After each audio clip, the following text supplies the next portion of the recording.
Bom, boa noite. Vocês têm ideia do que a gente vai falar hoje? Alguma ideia? É um sociólogo. Nós já falamos sobre os clássicos, né? E agora vamos falar sobre os contemporâneos, né? Eu vou ver se eu consigo falar com vocês sobre o Zygmunt Bauman e o Byung-Chul Han também. Eu gostaria muito, um sul-coreano, né? De origem sul-coreana. Ele fala sobre a sociedade do cansaço, o Zygmunt Bauman fala sobre a sociedade líquida e o Pierre Bourdieu fala sobre violência simbólica. Né? Então, hoje nós vamos falar sobre violência simbólica com o Pierre Bourdieu, um francês que nasceu em 1930 e morreu em 2003. Isso, viveu 73 anos, se eu não estou enganado. Então, a gente vai falar sobre violência simbólica. Por que eu deixei esses três últimos para o final? Porque geralmente a banca que corrige, né, os corretores do Enem, eles já estão bem familiarizados com a citação de Pierre Bourdieu nas redações. E também dentro da sociologia, é, provavelmente deva cair alguma coisa sobre Pierre Bourdieu, ou Zygmunt Bauman, ou Byung-Chul Han, que está sendo um cara muito badalado. Esse último está sendo muito badalado ultimamente. Então, é possível que caia, sim, dentro da área de humanas, alguma questão sobre a sociedade do cansaço. E hoje a gente vai falar sobre Pierre Bourdieu, tá? E ele se debruçou sobre a leitura de Durkheim, Max Weber e Augusto Comte também, mas principalmente os de Durkheim. Então, eu vou pedir licença, vou compartilhar a tela aqui para exibir o slide. Qualquer pergunta, gente, dúvida, por favor, aí vocês já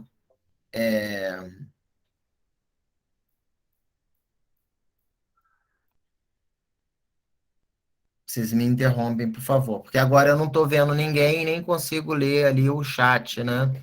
Então eu vou falando e explicando para vocês um pouquinho.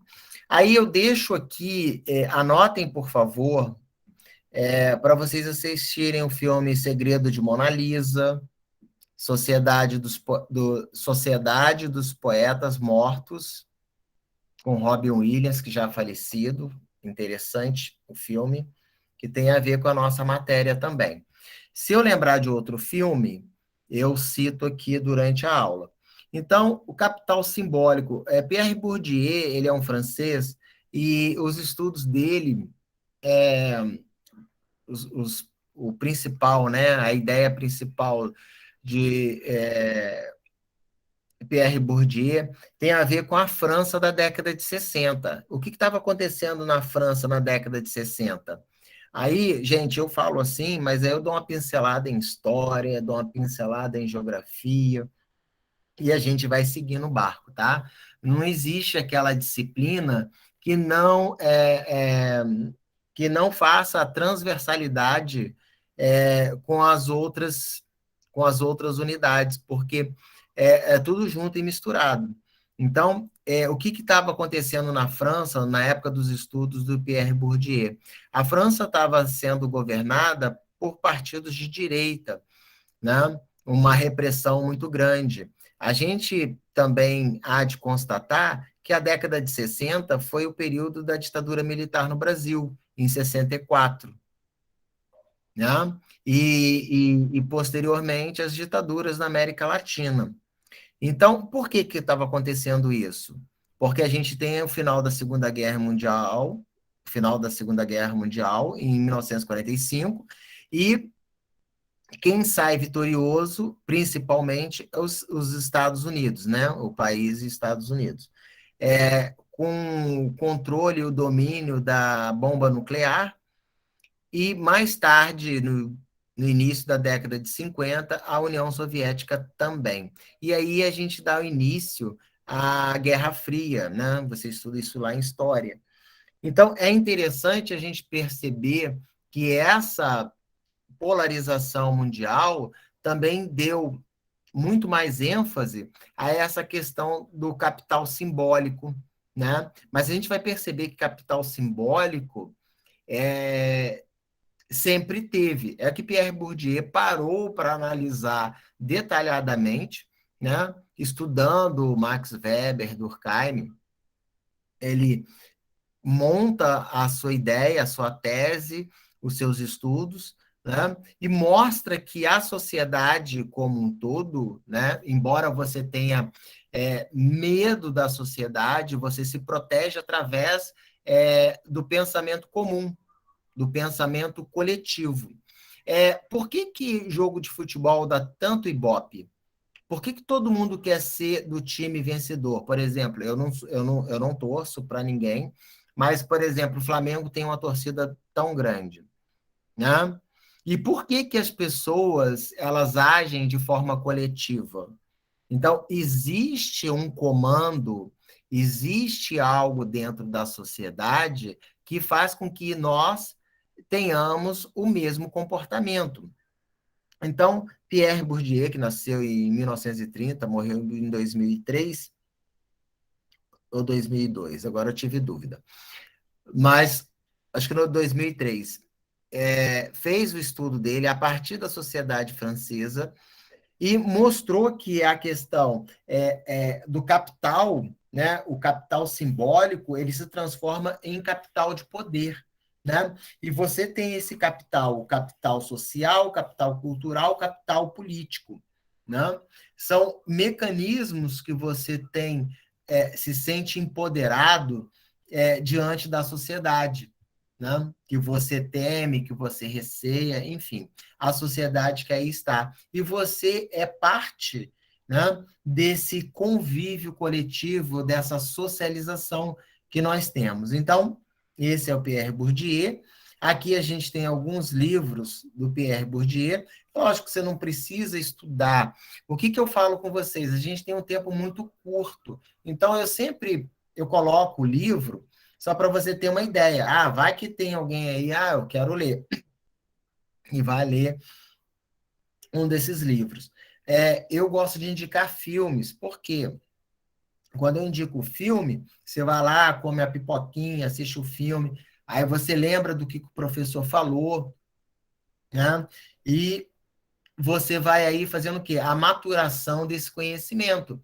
Coisas que você já ouviu no seu ensino médio, coisas que eu estou dizendo para vocês. Aí você faz o quê? A ligação com que a Georgia, que o Anderson, é, com a Erlaine, com a Patrícia, tudo que eles falaram com você até agora. Né? Você faz o quê? Essa transposição e esse entrelaçamento do conhecimento. Então, a gente vai falar o quê, professor, sobre Pierre Bourdieu, sobre capital simbólico? Então, esse camarada, ele escreve sobre a dominação masculina, condição feminina e a violência simbólica, o poder simbólico, e sobre a televisão, a influência do jornalismo e os Jogos Olímpicos. Bom, sobre a influência, a gente pode dizer o quê? Que em 2014, quando a Dilma foi eleita e depois ela foi impeachmentada em 2016, a televisão teve uma forte influência na captação dos sentidos da sociedade, a sua forma de ver e enxergar o mundo, né, de uma forma manipulada para a aceitação do impeachment da Dilma Rousseff. A Dilma teve, acho que, 57 pedidos de impeachment, se eu não me engano. Desculpa se eu estou errado, mas foi mais ou menos isso. E o Bolsonaro já tem 160 pedidos de impeachment e nada aconteceu, né? E agora terminaram a CPI aí da Covid, né? Então, a gente percebe a questão da influência do jornalismo, da questão da manipulação. Os Jogos Olímpicos, todo mundo gosta de Jogos Olímpicos, mas os Jogos Olímpicos acabam o quê? Manipulando o seu pensamento, as suas ideias. O Campeonato Brasileiro, também, você fica preso ali e no meio do campeonato ele vende Coca-Cola, Guaraná Antártica, Fiat, enfim, quem está ali na propaganda do Brasileirão. E o porquê? Aí você fala assim, eu sempre gostei de futebol. Não, você gosta de futebol porque você foi, querendo ou não, foi introjetado a ideia que futebol, gostar de futebol é uma boa ação, é uma boa coisa. Então, o que acontece? Você acha, você acredita não é a crítica religiosa, por favor, tá, gente? Eu geralmente não, eu sempre olho pelo lado é, da ciência, tá? É, posso até fazer algum comentário aqui, mas de preferência sem ser comentário pessoal, direto à religião. Então, o que a gente geralmente a gente acha? A gente acha que a gente tem livre-arbítrio. O cara pode decidir roubar ou não, ele pode decidir trilhar o caminho do bem, né? Vamos dizer assim, que essa expressão é muito comentada, família do bem, trilhar o caminho do bem, né? E a religião coloca isso, né? O maniqueísmo entre o bem e o mal, o certo e errado. Mas vamos falar, o Pierre Bourdieu também ele fala sobre a educação, né? A educação é só você pegar e estudar. É isso mesmo? Será que todo mundo tem acesso à educação? E quando você tem acesso, é um acesso precário e você sai de um patamar diferente da classe média. Ou eu não gosto de usar o termo elite, porque dá a ideia de coisa boa, né? Elite é o melhor, né? Mas eu gosto de falar de classe dominante, porque dentro da sociedade capitalista, a classe dominante não é uma classe boa para a classe operariada. É sim, professor, tem gente muito rica, muito boa, né? Olha aí, às vezes eles doam fortunas e tal, abrem orfanatos. Não. Dentro da visão marxista, existe duas classes, os dominantes e os dominados, né? Então, quem manda, quem está no poder, quer subjugá-los para que vocês continuem sendo é, manipulados e assim produzir para essa elite de 1% da sociedade que nada produz. Né? Aí você fala, mas o cara tem o capital, o cara investe, né? Ele tem dinheiro. Não, não.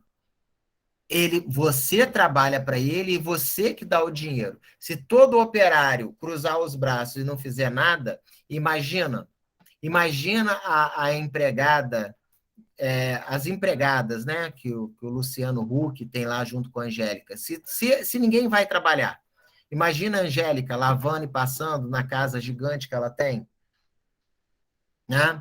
Imagina se todos os operários da Rede Globo cruzam os braços. Será que o dono, a família Marinho, cada um vai pegar uma câmera, vai pegar um notebook e vai fazer acontecer, fazer um jornal, fazer a programação? Não. Então, a ideia de regra, a ideia de ética e moral, ela é constituída e a sociedade vai ganhando forma. Por isso que eu sempre digo para vocês que o seu pensamento e o meu pensamento, ele é grego, ele é romano, ele é machista, né? Homofóbico, gordofóbico. Por que racista? Por que isso? Professor, por quê? Porque a sociedade acaba incutindo na gente que qual é o padrão de beleza, né? Vamos colocar só essa questão da manipulação de escolha, que antes eu vejo hoje isso, né? Porque o Brasil é o segundo em cirurgia plástica, só perde para os Estados Unidos. Antes, o corpo da mulher tinha que ser de uma determinada forma, quando eu era jovem. Hoje, totalmente diferente. Então, eu comentei com vocês um tempo atrás com uma colega que tem 30 anos, ela tem uma marquinha de expressão na testa, ela falou assim, eu estou juntando dinheiro para tirar essa marquinha de expressão.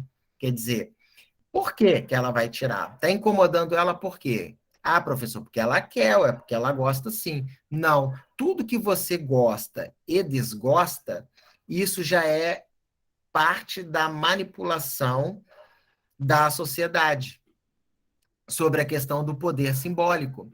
Então, por exemplo, por que que vocês escutam uma pessoa... Por que que a gente não tem um cara... A gente teve, né, depois de 130 anos, de 130 anos, né, de república, nós tivemos um presidente que veio da classe operária. Um presidente. Um presidente. Né? E por que que a gente vota em gente rica? Por conta do poder simbólico do capital, certo?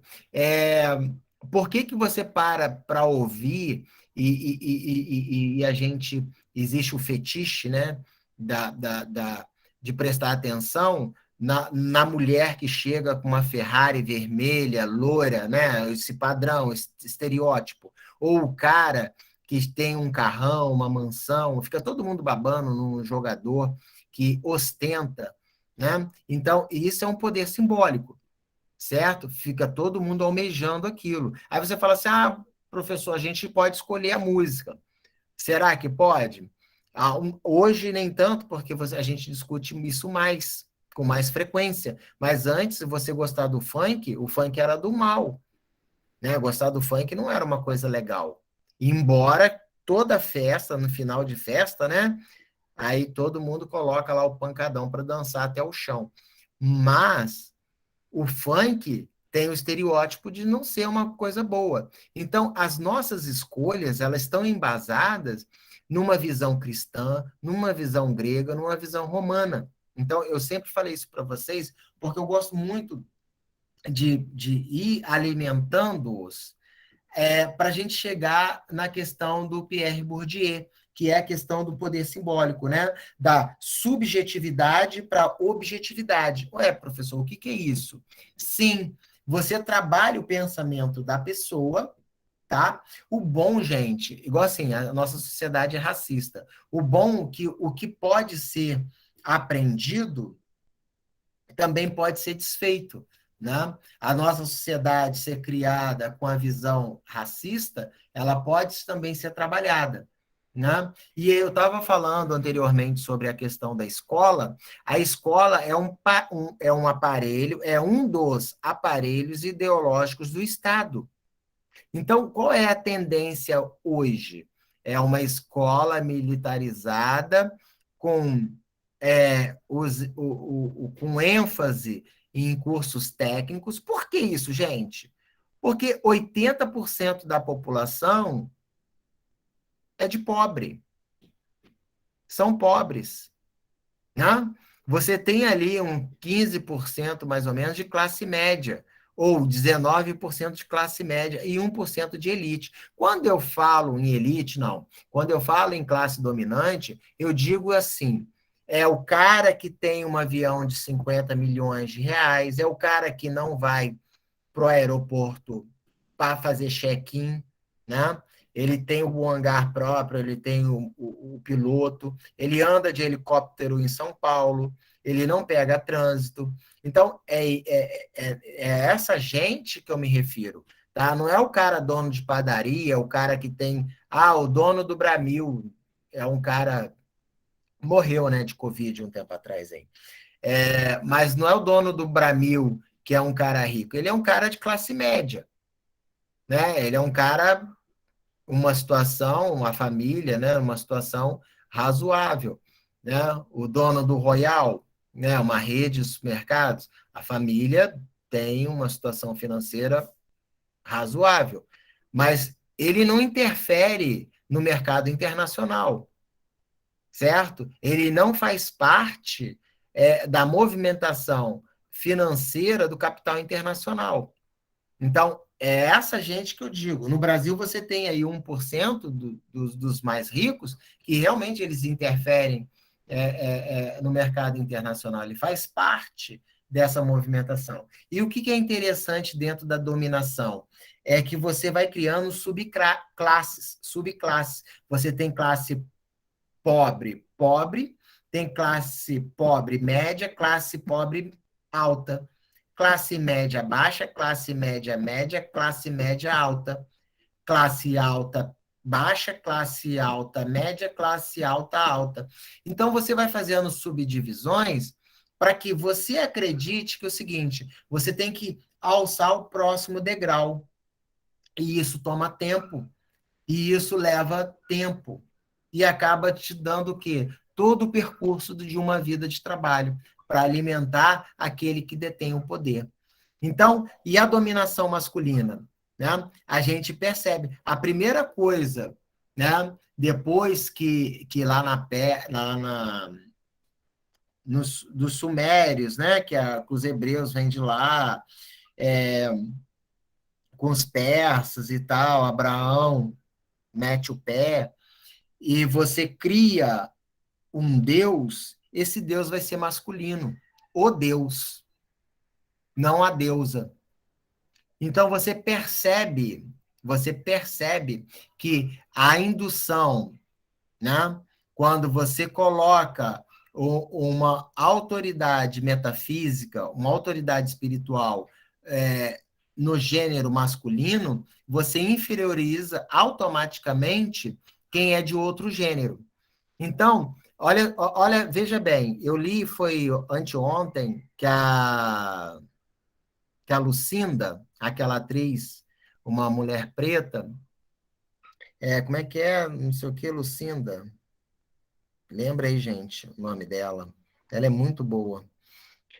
Ela fez um post dizendo Elisa Lucinda, não, como é que é? Alguém procura aí, por favor. Só não adianta escrever porque eu não estou vendo. Ela postou que ela não acredita no celibato do Fábio. Professor, a Isabelle disse que é Elisa. Elisa Lucinda. Isso. Ela só colocou Elisa. É isso mesmo, Elisa Lucinda. Ela escreveu que não acredita no celibato do Fábio de Mello. Aí rolou uma treta, né? Porque algumas pessoas colocaram lá. E ela falou assim: não, eu gosto do Fábio de Mello. Eu acho que cara bacana, mas é um cara que malha, é um cara que evidencia a musculatura do corpo através de roupas justas, bem apertadas. Então, ela lançou essa discórdia, né, na rede. Aí teve várias pessoas dizendo que, nossa, só porque o cara é bonito, o cara canta, o cara tem um corpo malhado, não significa que ele não siga o celibato. Aí, Elisa Lucinda, ela falou também, ela falou assim, ela é contra o celibato, ela acha isso uma grande besteira, é a opinião dela, que ela acha isso uma grande besteira. Aí ela colocou um ponto de interrogação ou uma pulga atrás da orelha quando ela falou o seguinte: ela falou assim, tá, beleza, todo mundo aceita o padre Fábio de Mello, todo malhadinho, com sobrancelha feita, barba muito bem desenhada, a roupa bem colada, né, parecendo cantor sertanejo, e beleza. Agora, e se fosse uma freira? Uma freira usando roupinha justa, malhada, academia, marombeira. O que será que elas, será que as pessoas seriam complacentes com ela? Será que todo mundo fala assim, nossa, essa freira aí é uma mulher, né? Uma mulher de Deus, sei lá, uma mulher santa, enfim. Eu tô exagerando só para vocês perceberem sobre essa questão da dominação masculina. Então, você tem um padre que canta, você tem um padre que veste roupa justa, mas se você tiver uma freira com roupa justa e marombeira, tenho certeza que 100% vai contra a freira malhada. Então, aí você já tem isso, foi o que a Elisa Lucinda colocou, né, como um ponto de discórdia. Agora, a gente também analisa o seguinte: não há mulher, existe pastora, né, mas não há mulher que faça celebração. É o homem que faz a celebração, é um padre.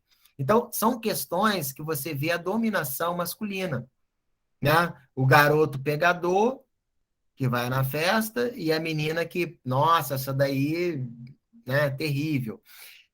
E hoje em dia ainda está melhor, né? Porque na minha época era muito mais assim escrachado os adjetivos para as meninas que tinham mais de um namorado, ou então a mulher que ousava se divorciar. Minha mãe se divorciou. Então você percebe que na década de 70, né, você tinha mulher desquitada, você não tinha mulher divorciada.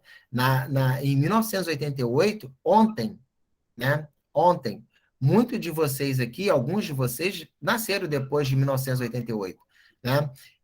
Na Constituição de 1988. E você percebe que ali foi dado o direito ao divórcio, né? Porque até então, a mulher saía do domínio do pai para o domínio do marido. Na década de 50 e 60, a mulher, para viajar, ela tinha que ter autorização do marido, né? A mulher que queria ser professora, ela não poderia fumar em público e ela não poderia andar depois das 10 horas na rua sozinha. Então, a gente percebe essa dominação masculina. Então, é o que Pierre Bourdieu vem falando com a gente. Então, vamos agora dar uma adiantada, né? Sobre essa questão do simbólico, né? A Torre Eiffel, gente, onde fica a Torre Eiffel? Em Paris, na França. Ah, e por que você sabe? É um símbolo, não é? Sim. É um símbolo. Então, no campo da sociologia, o capital cultural compreende os ativos sociais de uma pessoa: educação, intelecto, estilo de discurso, estilo de vestuário, não é verdade? Que promove a mobilidade social em uma sociedade estratificada. O capital cultural explica por que trabalhadores pobres votam em candidatos conservadores.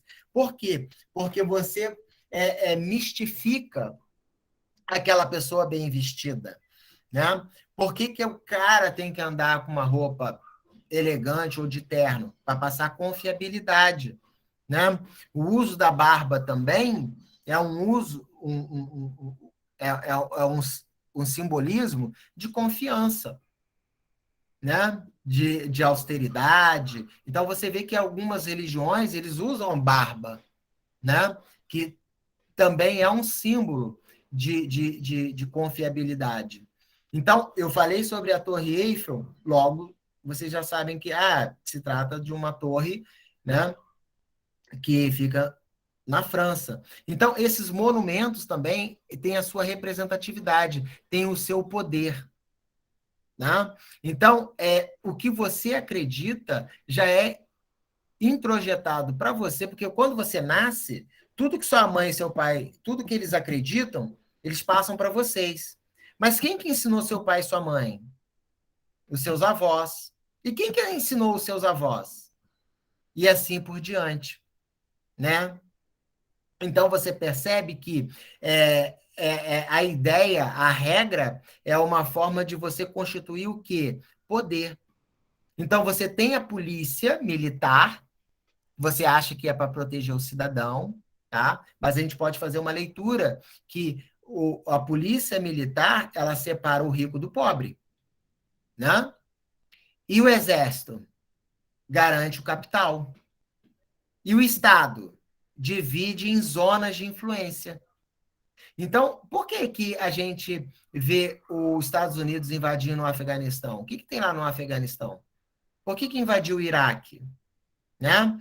Porque você tem essa elite que exige que o Estado entre em guerra para garantir o seu poder de influência e garantir mercado consumidor, certo? Então, aqui a gente tem a Primavera Árabe, né, na Argélia. A gente vê a influência, né, das coisas. Em 2013, teve aquela passeata dos 20 centavos da passagem. Ali foi o quê? O início da conspiração para derrubar a Dilma, né? Foi o início da conspiração para derrubar a Dilma. Todo mundo saiu às ruas protestando. O meu filho ligou lá do Rio e falou assim: pai, eu vou no protesto, tudo bem? Eu falei: tudo bem, vá, e depois a gente vai conversar. Então, a gente foi dialogando e ele falou assim: nossa, pai, foi tudo manipulado. Sim, foi tudo manipulado. Então, até é difícil para mim, né, que eu estou sempre análise constante, não percebo todas as nuances ou todas as estratagemas que grupos, né, grupos políticos, eles conseguem fazer para obter o seu poder, né, o seu poder de influência. E aqui, gente, olha só, onde que é isso daqui? Eu estou vendo ali um homem de braços abertos, né? Facilmente você percebe o quê? Que está se falando o quê? Do Rio de Janeiro, não é verdade? O Cristo ele está aberto e está de frente para qual área? Para a Zona Oeste? Para o subúrbio? Não, ele está de frente o quê? Para a Baía da Guanabara, onde é a Zona Sul. As costas do Cristo vai dar para o subúrbio, né? Então, a gente percebe, ele está abençoando quem? Teoricamente, né? A Zona Sul, o rico. Então, ser rico é uma coisa legal. Quantas vezes eu já discuti que a pessoa fala assim, não, cara, o cara conseguiu ser rico de forma lícita. Será? Será que existe riqueza? O cara ser muito rico. Quem que deu para ele? A Eva ou o Adão deixou em testamento terras e mais terras para ele e nada para os outros, né? Tem algumas religiões que explicam isso, né? A questão de karma, enfim. Não é o nosso caso aqui. Então, ele vai falar sobre hábitos e campo. O que é o campo? Vamos falar de forma mais grotesca. Só para vocês entenderem que o hábitos é tudo aquilo que subjetiva a sua ação, o seu modo, a sua crença. E campo é a parte da geografia. O campo é a sociedade que você está inserida naquele conjunto. Então, se falar de Bourdieu, vai falar de hábitos e campo, né? E a prática? É hábitos, prática e campo. Hábitos, que são todas as regras. A prática é o que você pensa e age dentro dessa sociedade, modificando ou não essa sociedade. E o campo é o local, né? É a parte geográfica, é a parte de ação social. Então, o hábitos é uma subjetividade socializada, né? Aí, Bourdieu, de 1992, página 101. Dessa forma, deve ser visto como um conjunto de esquemas de percepção, apropriação e ação, que é experimentado e posto em prática. Tá vendo? Eu não falei da prática? Então, é tudo aquilo que você acredita. Não estou criticando religião, por favor, tá, gente?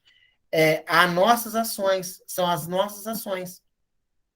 Tá? Então, tudo é moldado para validar, para você entender como aquilo, como algo válido. Isso é importante, tem que ser dessa forma, isso é assim, né? Deus existe, Deus não é um delírio.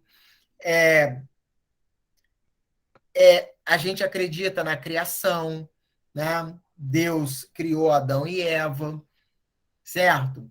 E daí os homens bons, né, dentro de uma visão do Lutero, né, da justificação do calvinismo, o cara ficou rico porque Deus abençoou, e assim a gente vai criando esses hábitos e colocando isso em prática, tendo em vista que as conjunturas de um campo ou estimulam. Então, quando a gente vê um jogador muito próspero, a gente também quer jogar bola e ser muito próspera. Ou quando a gente vê uma mulher, a Anitta, eu não sei quem que é a badalada do momento, mas assim, as meninas também querem ser parecidas, né? Se ela colocou silicone, as meninas também querem colocar silicone, porque hoje o modelo de mulher sensual, fatal, ou a mulher ideal é a mulher com peitões. Então, há essa identificação e essa ideia sobre o simbólico. Então, você vê ali, você tem ao fundo ali o Pão de Açúcar, você tem aqui o Cristo, né? O Cristo Redentor, me parece que ele tem 80 anos, o Cristo Redentor. Foi construído em 1920, se eu não me engano, né? De pedra-sabão. A gente tem hoje um movimento muito forte que é contra a homofobia, né? Então, quando a gente vê o arco-íris, a gente pensa logo em diversidade, a gente pensa na questão da intolerância com a homossexualidade, né? E isso acaba ditando regras para toda a sociedade. Então, Bourdieu ele fala sobre isso, o hábitos e o campo. Quer dizer, o hábitos são as regras, tudo aquilo que é introjetado, tudo aquilo que é subjetivo, que não é objetivo, né? O que é objetivo está lá. Objetivo. Prova objetiva, você só vai marcar o xizinho. Subjetivo, vamos supor, né? Só estou fazendo uma comparação. É a discursiva, né?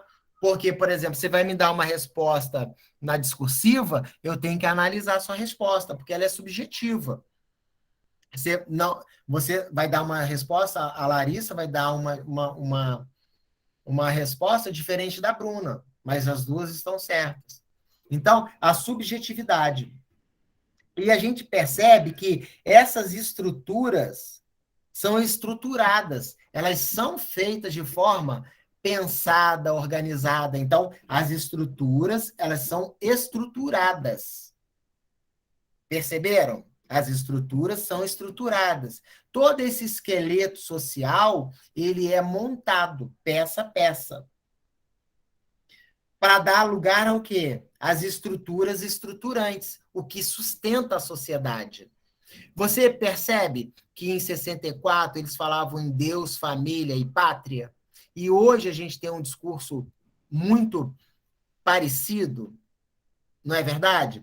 Então você vê que essa ideia, esse hábitos, esse comportamento quer estruturar para ter uma forma estruturante, para aquilo ser validado, certo?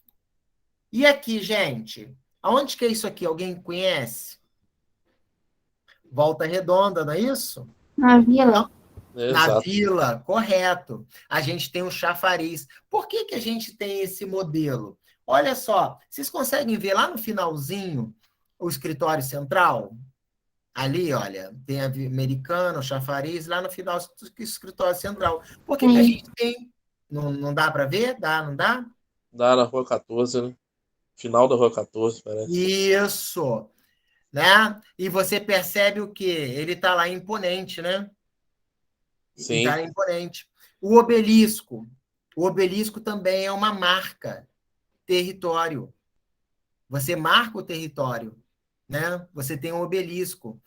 Dizem, aí isso daí é para uma outra aula, para uma outra situação, né? Que representa o falo masculino, né? No caso, o órgão genital masculino. Então, que o obelisco, essas questões, porque tem gente que vê sexo em tudo, né?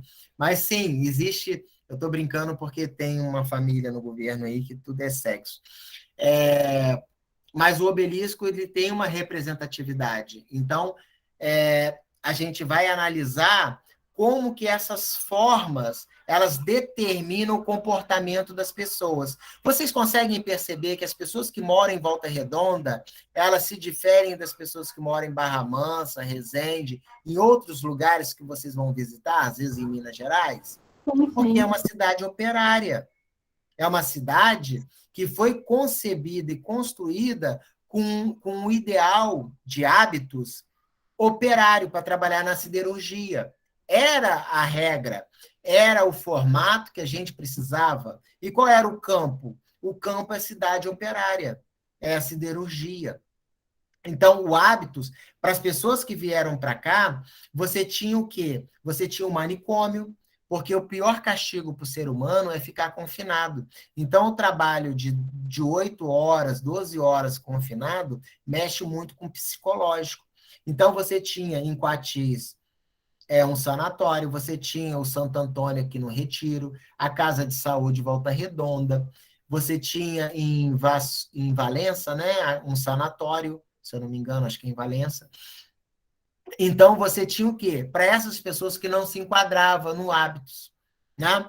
O índice de pessoas alcoólatras era muito grande em Volta Redonda. Então, você tinha todo um corpo de assistente social dentro da CSN para evitar uma convulsão familiar. Por quê? O cara se tornava violento, batia na esposa, nos filhos. Então, ele era tratado pelo corpo administrativo da empresa com o objetivo de manter esse trabalhador em condições de produção, né? Olha só, a gente está falando de Volta Redonda, tá, gente? Eu estou correndo para dar tempo de falar tudo que eu tenho que falar. Então, eu quero que você tenha essa percepção. Por isso que eu falei, assistam Sociedade dos Poetas Mortos e Mona Lisa, por favor, com Julia Roberts. Então, determina também quais os valores e quais rituais e consagração as constituem e como elas são delineadas dentro de cada estrutura. No campo local, empírico, né, de experimentação, de socialização, ou hábitos constituído pelo poder simbólico, surge como todo e consegue impor significações, datando-as como legítimas. Então, você data essa questão como legítima. O que acontece em Volta Redonda? Vem a indústria, mas o que vai fazer o hábitos? Você tem a Igreja Católica. Até a década de 70, ela era tutelada pelo Estado. Ué, professor, mas ela não deixou de ser parte da estrutura de governo quando entrou a República? Sim, porque antes ela se misturava, né? Junto, o imperador e a igreja, uma coisa não separava da outra. Mas na República também eles usaram isso, né? Eles usaram isso, essa força dos valores para moldar e para constituir a sociedade de Volta Redonda. Então, era muito forte a ação da igreja em Volta Redonda, né? Hoje você tem inúmeras igrejas evangélicas, candomblé, espiritismo, né? A gente tem uma diversidade maior hoje em dia. Mas a igreja sempre teve a tutela, né, do Estado. E aqui, gente, olha só como que ele é imponente. Ele nos avisa de manhã que a CSN, hoje muitos de vocês não têm essa percepção, mas quem tem mais de 30, mais de 40, percebe que a CSN sempre foi o comandante do nosso comportamento dentro da cidade de Volta Redonda. Só depois da privatização, em 93, que tentaram desassociar, né, tirar de foco Volta Redonda, Cidade do Aço. Né? A gente tem uma aviação Cidade do Aço, certo? Principalmente com a briga do Benjamin com o Neto, né? Mas a gente foi à Cidade do Aço, todo mundo falava em Cidade do Aço. Quem morava em Volta Redonda era um orgulho trabalhar na CSN. Então, de manhã, você vê um prédio central da CSN, no coração de Volta Redonda, todo mundo lembra quem manda na cidade. Não é verdade? É um prédio bonito, grande, com uma estrutura... É verdade. Não é verdade? Eu me lembro da época que o edifício funcionava. Sim, muita gente trabalhando lá, né? Era um Isso mesmo. movimento, né? E todo mundo ambicionava trabalhar na CSN. É verdade. Né? Meu avô trabalhou lá, meu pai trabalhou lá, meu irmão trabalhou lá, e eu acabei trabalhando lá também. né? Então, mostra a força, o simbólico. Então, a gente está falando de força simbólica, né? A cruz, a própria cruz, né? A força que a cruz tem, né? Para nós, mesmo que não seja cristão, tá, gente? De acordo com Pierre Bourdieu, um bem simbólico se configura quando um objeto artístico ou cultural é atribuído valor mercantil, né? Então, por que uma Ferrari custa 400 mil reais? Porque você atribui um valor àquele simbólico. E quem não quer ter uma Ferrari, né? Imagina eu chegando no MAP com a Ferrari, todo mundo falando, nossa, olha o professor Eric e tal, né? Se eu sou solteiro e mais novinho, né? Consigo ali arrumar as menininhas, umas namoradinhas e tal. Por quê? Porque eu sou o símbolo, sou uma representação de sucesso, tá? Então, sendo consagrado pelas leis do mercado, aí, tá vendo esse consagrado? A gente fala também, às vezes, no objeto, na relíquia, né, que vem de religião, as relíquias, elas são consagradas, elas têm valor. Quem assistiu aquele filme Lutero, vê que uma das teses, né, do Lutero, e que ele se contrapõe à Igreja Católica, justamente a venda da indulgência, venda de perdão, venda de capim na manjedoura. Teve um tempo atrás aí que teve um pastor vendendo água benta do Rio Jordão. O Rio de Israel.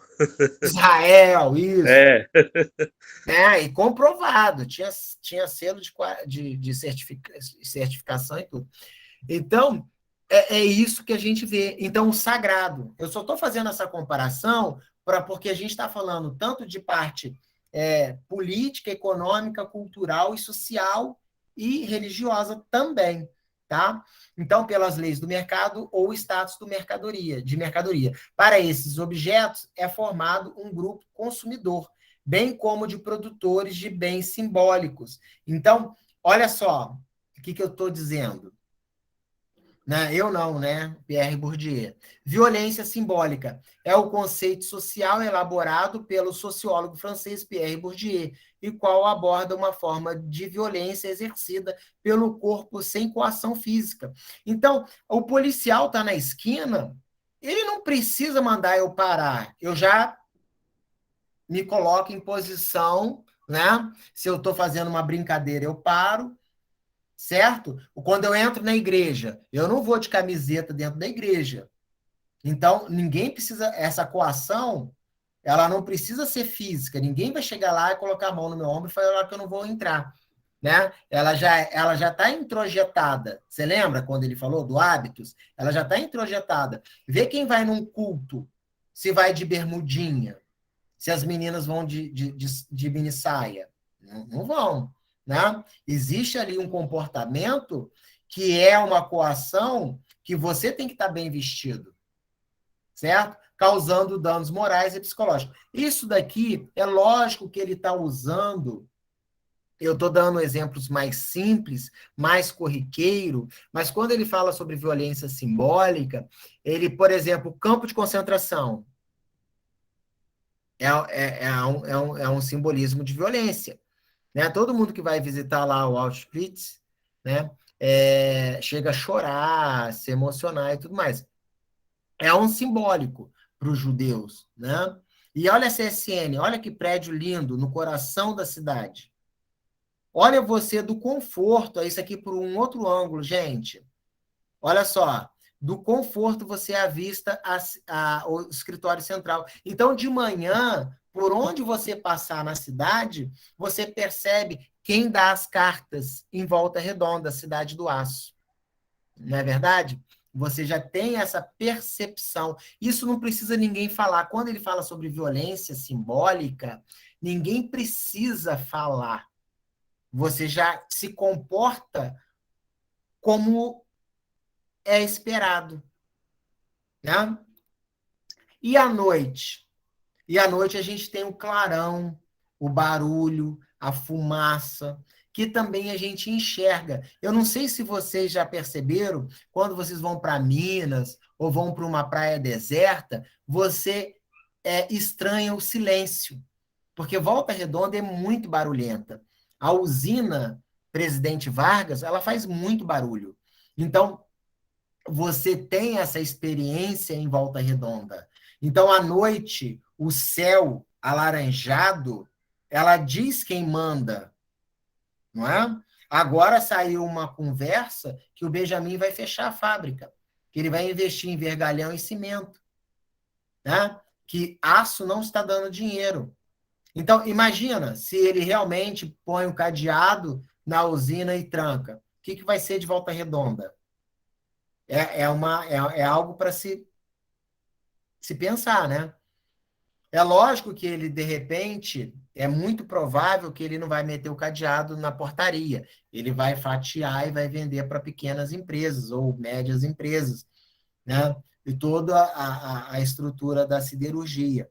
Mas ele já não quer mais fabricar aço, ele quer ganhar muito, ele vai ganhar com cimento e vergalhão, né?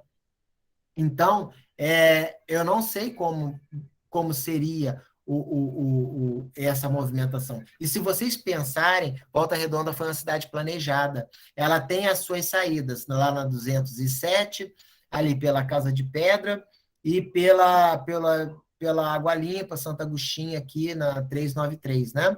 Então, Volta Redonda ela foi pensada. Colocar, por exemplo, a siderurgia, em 1940, em 1941, ela era um ponto estratégico do país. Então, onde que eles colocaram? A 120 quilômetros dos fuzileiros navais da Praça 15, do Rio de Janeiro, e mais 200 e poucos quilômetros o grande centro de produção e transformação que você tem siderurgia e tem metalúrgica, né? Da metalúrgica de São Paulo. Então, você está ali próximo, né? Volta Redonda tinha um tiro de guerra, se caso tivesse alguma convulsão social, imediatamente você acionava o tiro de guerra, que ficava ali na 60, e você tinha o BIB, né? BIB, lá de Barra Mansa, que eram os blindados. Então, veja bem, por quê? Você vai colocar um monte de gente pobre no mesmo lugar confinada, né? As pessoas seriam confinadas ali dentro dessa estrutura arquitetônica, do simbólico. Então, isso poderia gerar alguns descontentamentos ou então ideias revolucionárias. Nós tivemos uma greve muito forte, tivemos em 67 e tivemos em 88 também. E todas as saídas de Volta Redonda, ela foi construída de uma forma que você consegue fechar as saídas de Volta Redonda. Volta Redonda fica no vale. Nós estamos a 390 metros de altitude. Ela está dentro de um buraco. Um local que nenhum ambientalista diria que seria para construir uma cidade dessa, né? Poluidora, uma siderúrgica poluidora, certo? A parte do Retiro, Vila Muri, não era para ser construído casas. Por quê? O vento aqui é de leste para oeste. Então, né? O vento é de leste para oeste, né? Só quando vem um sudoeste que modifica. Mas toda a parte de poluição vai em direção ao Retiro. Então, as pessoas que moram no Retiro, aquilo ali era para ser área rural e não foi transformado em área rural por interesses de quê? Do poder político. Então, deixaram construir casas e foram dando terrenos, enfim, legalizando aquela área ali. Então, quem mora na área do Retiro geralmente tem problema respiratório. E outra coisa muito interessante, eu já falei que tinha um manicômio, você tem a Força Armada para garantir o sossego de Volta Redonda, né? E todo o pensamento nosso operário. Você vê que Volta Redondense, agora vocês vão ficar com a pulga atrás da orelha, a gente pensa diferente. A gente aceita com muita doçura, com muita tranquilidade, o ato de trabalhar, e trabalhar em indústria, né? Por conta disso. Aí a gente vai analisando, e agora eu vou partir para outras questões dentro desse simbólico, né? A igreja sempre fica numa colina. Por quê? O sino lembra a hora da missa. O galo, né, no alto lá do campanário, né, que essa torre aí é campanário, lembra de você, a primeira ação do dia é você rezar. e ela está sempre no alto. Né? Isso é uma característica da Igreja Católica. E a Igreja Evangélica? Criar os grandes símbolos culturais da cidade ser uma igreja evangélica. Né? A gente tem a Igreja Universal ali, que antes era um banco, Porto Real, onde ela funciona hoje. A Igreja Universal tentou pegar o 9 de abril, para ali ser a Igreja Universal do Reino de Deus, certo? Por quê? Para fazer o quê? A transposição do simbólico. Você percebe? Eu estou dando exemplo assim, que são exemplos mais fáceis de gravar, tá? Então, você percebe que isso não é à toa. Isso não é simples. Né? Hoje você não vê o sino tocando às 6 horas da tarde, né? Mas você tem a Ave Maria na rádio. A Igreja Santa Cecília, ela toca a Ave Maria às 6 da tarde. Então, é mostrando quem direciona o seu pensamento, que é Deus. Né? Aí a gente vê a questão do simbolismo do... Eu achei interessante essa imagem, coloquei aqui, né? Que a gente admira o quê? O Neymar. A Marta é muito mais jogadora do que o Neymar. Né? Então, essa camisa aí acabou fazendo um sucesso, porque riscaram o Neymar e colocou Marta. Né? Aqui, do outro lado, a gente tem o simbólico também. Fizeram um monumento para os 3 mortos na greve de 88. O Niemeyer, né? O Oscar Niemeyer, que fez essa obra. E quando eles destruíram com a bomba, né? Uma bomba que era... Nossa, é muito assunto. Essa bomba foi confiscada no navio argentino, que foi guardada dentro de um quartel general do Exército, que foi usada em Volta Redonda para explodir depois de 3 dias de inaugurado esse monumento. O Oscar Niemeyer falou que não ia reconstruir, ia deixar do jeito que estava. Por quê? Por conta do capital simbólico. Veja bem, ele não é um arquiteto, ele sabe a importância do capital simbólico. Ali atrás, você está vendo aquela armação de ferro ali, é o Pontual Shopping. Tá? Então, o Oscar Niemeyer falou que não ia reconstruir esse monumento. Né? Para quê? Para que todos os operários que viessem após a greve iam saber, né? E ficariam sabendo que o próprio exército do próprio país, depois de ter ferido 22 pessoas a bala e matado 3 homens operários a bala, né? Destruiu o monumento, que foi erguido em homenagem aos operários. Tá? E professor, todos desculpa. que participaram da greve do Exército receberam condecoração. Professor, só um detalhe eu queria colocar. Na época, a TV Manchete, ela chegou a fazer um documentário sobre sobre essa greve. Não sei se você já teve oportunidade. Eu acho que no YouTube deve ter. Eu vou procurar. Tem sim. Da Ela, na TV época, tinha um Manchete? documentário. Isso, antigamente, né? Na antiga, né, TV Manchete. Tinha um Sim, documentário, sim. Eu lembro. eu cheguei a ver no YouTube.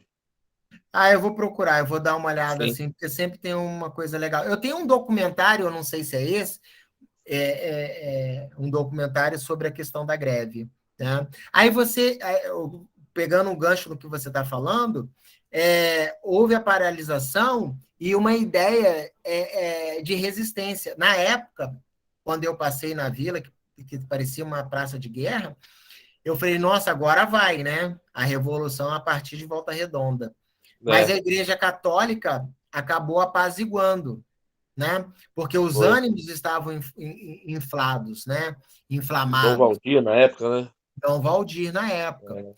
Eu não estou falando mal do Dom Valdir, não, tá? Não, Eu só não. estou dizendo, Sim. que, na época, você tinha que deixar a abóbora lastrar, né? Não está pegando fogo? Vamos lá, cara, vamos mudar. E a igreja fez o quê? Arrefeceu, esfriou o Uhum. movimento. Né? E ficou o quê? O status quo. Ficou tudo como sempre teve. Certo? Verdade. Então, Isso aí. o simbólico é isso. Pode falar. A nossa aula vai até 8h20? É isso? Nossa aula Ah, acho que sim, professor. É, 8h20? é. Até 8h10. Então, já passou, né? Então, olha, eu acho que não vai dar. Então, eu gostaria que vocês comentassem, então, gente. Eu tinha mais bastante coisa aqui que eu queria falar, né? Essa imagem que eu acho muito chocante. Essa questão, teve um padre que quebrou um monte de pedra que colocaram debaixo do viaduto. Você sabe por que que eles colocam pedra debaixo do viaduto, gente? Para os moradores de rua não dormir.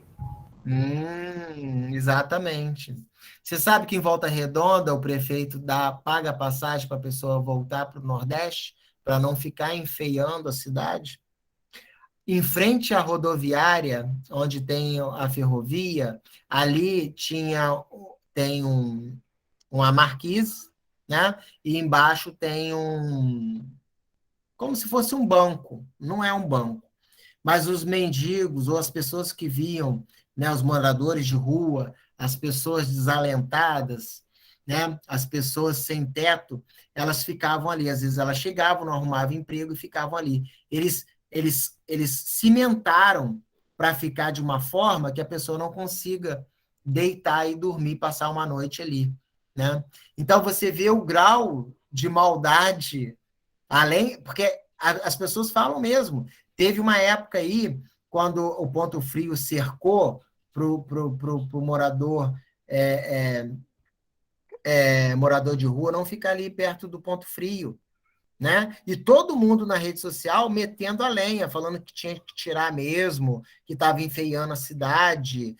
Mas ninguém pensou na questão social. Ninguém pensou. Eu só via marretando o cara, que eles estavam agredindo, que ele estava isso, que estava aquilo, né? É, eu A penso assim gente... também. Oi? Eu penso assim também. Todo mundo já vai direto na ação sem analisar a origem, né? A Isso. raiz do problema. Mas por que que causou isso aí? E o que E... causa? Por que que é assim, né? Eu costumo refletir sobre isso. E uma coisa que eu já vou Ótimo. até aproveitar a oportunidade, sem querer me alongar muito, um Uhum. assunto que você falou lá no início sobre a questão da televisão e da manipulação. Muito esses programas hoje em dia, que a gente vê esses programas sensacionalistas que a gente vê, né, que mostra lado violento, essa coisa, né? Ah, que Uhum. a polícia fez isso, tal, chegou, mas ninguém tem coragem de mostrar o lado social da coisa, o que leva o cara a fazer aquilo. Ninguém mostra o outro lado, né? Igual, por exemplo, quando tem uma greve, vamos dizer, eu trabalhei na área de transporte há muito tempo. Então, às vezes, quando tem uma greve assim que é para chamar a atenção e mostrar a coisa, a imprensa só mostra a consequência, que está prejudicando isso, prejudicando De aquilo, mas forma ninguém rasa, chega. né?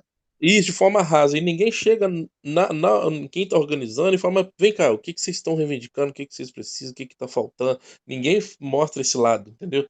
Então joga, ó, vamos dizer assim, manipula a população, fala: isso aí não pode, tal, não sei o quê. Aí o pessoal acaba indo naquela, aquela catarse, né, de todo mundo, né, do senso comum, né?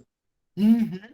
Exatamente. Por isso que o programa, por que que o programa, como a gente fala assim, tem certos programas que são mais filosóficos, eles passam mais tarde, ou então é É, de madrugada. de madrugada. E geralmente no horário nobre, que deveria ser de debate e questionamento, passa programas que mais alienam do que politizam, né? É verdade. Aí a gente vê esse banco aí, ó. Aí você acha que aquele coisinha ali do banco é para você apoiar seu braço, mas é para morador de rua não poder dormir no banco e para ele meter o Ah, pé, para ele sair dali.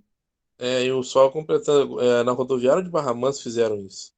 Que lá Uhum. tinha uns bancos ali, uma espécie de uma tábua, né? E agora, há pouco tempo, eles colocaram uns outros, tipo uns banquinhos daqueles individual em cima da tábua e fecharam. Depois de um certo horário, eles fecham a rodoviária com um portão. Colocaram, a rodoviária já existe há quase 50 anos em Barra Mansa. Agora colocaram aquilo ali. E os ônibus que chegam tem uma placa ali para o motorista buzinar pro zelador ali ir lá abrir o portão depois de um certo horário. Então, Complicado, né? aí a gente percebe a violência simbólica, né? Olha esse banco aí, que lindo. né? Bem escorregadio. Deitar em cima com coberta deve ser um tobogã, né? O cara deita em cima, vai parar embaixo. Então, é isso. Adorei a sua análise, tá? O que eu falei da cobertura é parecido com isso aí. Se quem estiver passando em frente à rodoviária, que dá de frente para a ferrovia, dá uma olhadinha que eles fizeram isso. Eles colocaram concreto para ficar assim caído, para que você não conseguisse, quer dizer, para a pessoa sem teto não conseguir passar uma noite ali. Imagina, o cara já está sentindo frio, fome, precisando de um banho, e ele não pode nem encostar o corpo para poder passar uma noite, tá? E você É está vendo lamentável, né? isso. Você não consegue passar, sair da chuva, ou pelo menos não pegar o sereno, porque o cara deita no banco da praça é para ele não pegar a umidade do chão. Por isso, eu vou encerrar, peço licença, tem mais coisas aqui que eu gostaria de passar para vocês, mas eu vou me alongar muito. Porque assim, tem muito material para a gente falar de Bourdieu, e na próxima aula eu termino, a gente pega o gancho, a gente fala de Bourdieu e já entra no Bill Churran ou no Zygmunt Bauman, tá? Eu vou fazer uma, uma tomada e a gente segue o nosso debate, tá bom? Parei a gravação. Então, assim, alguém quer. Vou usar até 8h20. Foi o Alberto que estava falando, não é isso? Era eu. Tá. Isso aí, Alberto. Muito obrigado pela sua participação. E é exatamente isso. Porque tudo você tem que analisar de forma profunda. Só que na sociedade líquida de Zygmunt Bauman e a sociedade do cansaço de Bill Churran, você não tem tempo para analisar tudo. É muita notícia. Você liga a televisão, você assiste CNN, Globo News, a Band, você não consegue fazer uma reflexão em cima de cada notícia. E você pega aquilo, legitima, né, aquela notícia e segue, né? Então, é isso. Deixa eu ver se eu consegui parar aqui. Interromper a gravação. Interrompi? Tá gravando, né? Aqui, interrompi a gravação.